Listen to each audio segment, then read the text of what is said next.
회사에서 받는 월급만으론 부자가 될 수 없다고 하잖아요. 그렇죠. 심지어 가난에 시달리기도 합니다. 나이가 들면 일할 것도 줄어들고 그마저 끊기기 때문입니다. 방법이 있나요? 너무 힘든 세상입니다. 정답은 서로 알고 있는 듯한데요. 조급함이 자신을 괴롭힐 뿐입니다. 그게 뭐죠?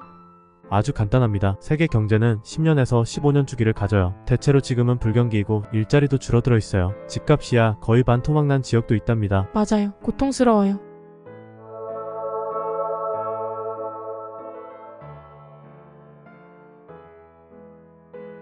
주기설을 따른다고 합니다. 한 10년에서 15년에서 이렇게 계속 주기적으로 반복을 한다라는 거죠.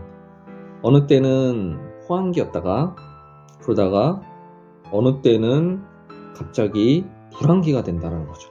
이렇게 계속 호황과 불황을 이렇게 10년에서 15년 주기로 이렇게 움직이면서 어느 날은 경기 침체기, 어느 날은 경기가 다시 살아나기도 한다는 거죠. 이러한 굴레, 어떻게 보면 이 주기를 우리가 다 알고 있음에도 불구하고 그거를 우리는 조급한 마음에 이를 잊고 살고 있다, 이렇게 봐야 됩니다. 지금은 경기가 침체가 되고 있고 호황기가 오려면은 앞으로 한 몇 년을 좀 더 기다려야겠죠. 그러면 집값도 좀 떨어질 때 우리가 집을 살 수도 있고요.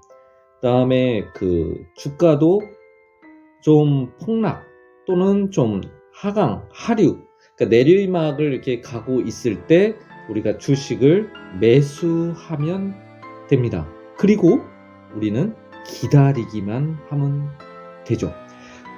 이러한 주기적인 흐름을 우리는 다 알고 있음에도 불구하고 조급합니다. 내일 우리가 망할 것처럼 하죠. 그리고 업종도 계속 바꾸려고 하고요. 지긋하게 인내를 하질 못합니다. 이것이 우리의 조급함이 결국은 우리를 함정에 빠뜨리고 있다, 이렇게 생각을 해 볼 필요가 있죠. 저도 이렇게 생각을 하지만 결국은 늘 불안해 할 수밖에 없습니다.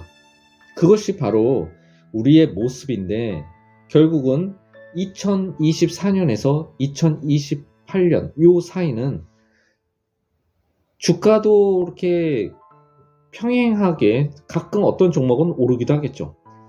집도 어느 순간에는 이렇게 내리막에서 이렇게 평행해 가다가 어느 순간 오르기도 하겠죠. 그걸 우리는 모르고 있는 거는 아닙니다. 대체로 그렇다라고는 알고 있죠. 하지만 우리는 늘 불안하고 조급해하며 업종 자체도 바꾸려고 한다라는 겁니다.